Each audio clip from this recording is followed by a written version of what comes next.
Well, hello there and welcome. This is Emily Midgett here with you today on the Pink Fresh Studio YouTube channel, and I've got some inspiration for you today using some of the new hot foil plates from the Pink Fresh January 2022 release. We're going to be doing some watercoloring on our hot foiled pieces today. This is one of the things that I've wanted to do for a long time. Ever since I started using hot foil, I wanted to watercolor my hot foiled pieces. And these new products from the Pink Fresh 2022 January release are really great for customizing with watercolor. You can do lots of different fun techniques with foiled pieces, but I wanted to do some watercoloring today. So we're going to start by using the Artistic Blossoms dies. These are new from the January release, and I'm die cutting them on some Arches cold press watercolor paper. Now I've die cut these and I am going to pop them out just to make sure that they did cut all the way through because they are pretty intricate. But once I start watercoloring them, I will put them back into the negative space in the leftover die cut. This just gives me a little bit more stability when I'm watercoloring so that because these really are very delicate die cuts. And so it gives me a little bit more stability when I'm doing the watercoloring itself. So for this piece today, I am going to use my Schminky watercolors. They're artist grade watercolors. You can use whatever watercolors you have on hand. You can use ink pads that you tap onto your acrylic block or onto a ceramic palette. I'm starting with some Helio Cerulean. It's a really lovely shade, very, deep, intense shade of blue. I wanted to keep to pretty cool colors for this project today. And I've got my paper taped down to my watercolor board, and I'm just using some very light, not super intensely detailed watercoloring. I'm just basically adding some color and maybe a little bit of shading to each of the die cut pieces. And I'm not really being too meticulous about where the shadows and everything go like I normally am. This is just basically adding some color, some fun color to each of the die cut pieces.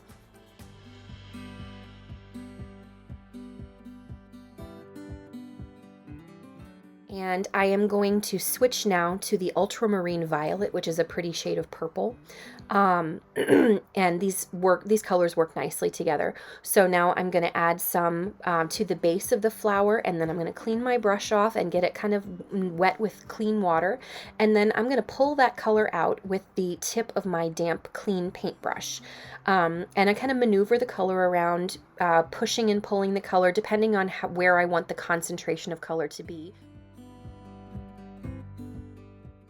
We're going to switch to the foliage now. I'm using Phthalo Green, which is a really beautiful, I don't know if you remember the Crayola crayons, but they had a shade of green called Jungle Green, and this color always reminds me of that.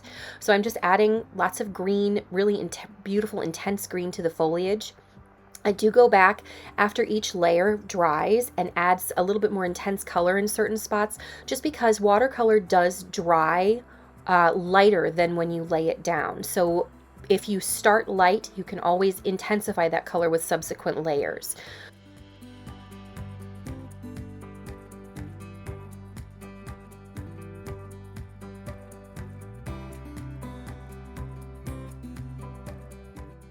Now I am adding some yellow to the center of our little Gerbera daisy, I guess that would be, and intensifying the color a little bit on one of our buds, just to give it a little bit more interest. I'm not being too careful about where the shading exactly goes. I'm not being super careful about going over, because we're going to pop those die cut pieces out of that negative space and they will be just entirely one colorful piece.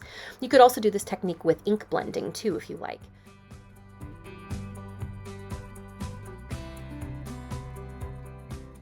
So now we've got our finished watercolored die cuts, and we're going to pop them out, and look at how beautiful and vibrant they are. They're just, I love that effect. There are so many fun techniques that you can use with die cut, standalone die cuts.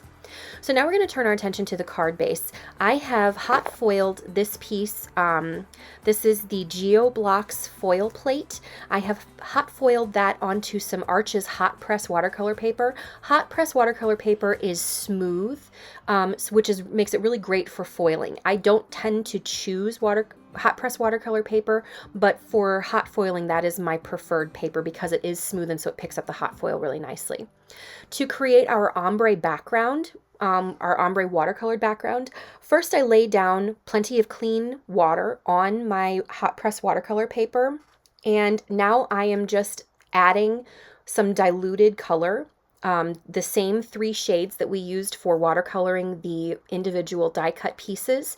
I am just adding an ombre down the front of those 3 colors, blending them into each other, moving the color around until I get the intensity, until I get the smooth blend that I'm after. I pick up some of the color with a thirsty brush, which is a drier paintbrush. It's still damp, but it's got room to suck up some of that extra water. And so now I'm just kind of maneuvering that color around. I'm picking color up off of the edges. I'm pulling color out and into each other. Just maneuver it around until you're satisfied. And once I am satisfied with the blend of colors, I do zap this with my heat gun just to make sure that it dries in time. I was going for expediency. And this is an easy way to make sure that your background dries completely. Now I die cut the ornate oval frame die from some glittery white cardstock, and just popping the pieces out here. This is going to be kind of the ground for my envelope of flowers. This is the floral envelope die only, and I'm going to fill that with our die cut flowers. I've cut another sentiment from the Fancy Script plate and hot foil plate and dies. And all of those different components are going to work together with our watercolored background and our watercolored floral die cuts to create the front of our card. I'm taking the washi tape off of the edge, and you can see the beautiful shine that hot foil has on that hot press watercolor paper. I'm trimming off the edges where my watercolor didn't reach, and I'm trimming it down so that it's equal on all 4 sides of my card base. There's going to be just a tiny little mat around the edge of the card base, and you can see the pretty ombre of colors, and it all coordinates with our watercolored pieces. So I'm going to mount this hot foiled piece to a pretty coordinating shade of purple card stock. It's like a wisteria color, and I'm just going to adhere that with plenty of liquid adhesive. And now it's time to assemble all of our different pieces.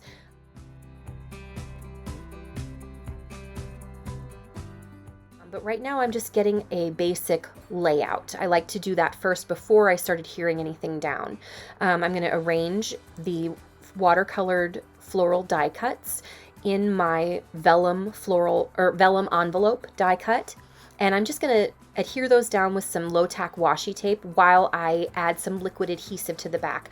With vellum, you have to be sneaky adding your adhesive because it will show through. So I like to make sure that I add adhesive behind solid die cuts so that adhesive doesn't sneak out and mar the rest of the vellum die cut. So I'm just going to hold those down, and now it's all in one piece, so I don't have to worry about the die cuts kind of falling all over the place. Here I'm going to offset my frame off of the front of the card, the bottom right front of card front. And so I'm trimming off that extra edge so that it's nice and straight. You could also use regular scissors if you wanted. And now I'm just going to start adhering things with some foam adhesive for lots of extra dimension. I do trim the adhesive down so that it's in nice thin strips. And I'm just going to continue adding different layers to my card front. I have my vellum envelope, and I am going to, like I said before, you have to be sneaky with vellum and adhering vellum to your card front. So I'm going to adhere my greeting from the Fancy Script hot foil and dies. I'm going to adhere that directly to the vellum envelope with some liquid adhesive, and then after that's dry, I'm going to add some more foam tape.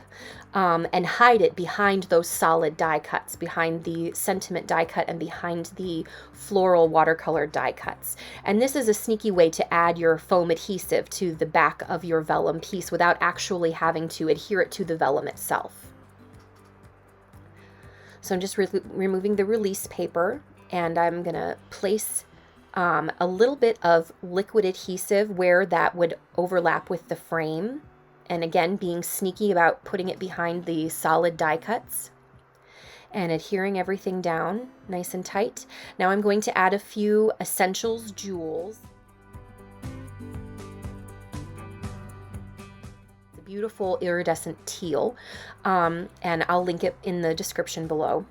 And we've got some, I'm just going to place some so that they look kind of random, but still in a little bit of filling in some of the bare spots on my card front, and just adds in one more element of shine and sparkle to our foiled watercolored card front. There's lots of different textures on this card front with the glitter and the foil and the watercolor textured paper and everything. So there you have it. It took me less than an hour to make this card. Fairly simple because I wasn't super worried about details on the watercolors. And just a quick watercolor wash is all you need to add some beautiful color. So thank you so much for watching. And if you want some more details on this card, you can check out the Pink Fresh blog and description. And you can subscribe to our channel and subscribe to the blog, and so you never miss any updates. So thanks so much for watching. Have a great day. Bye.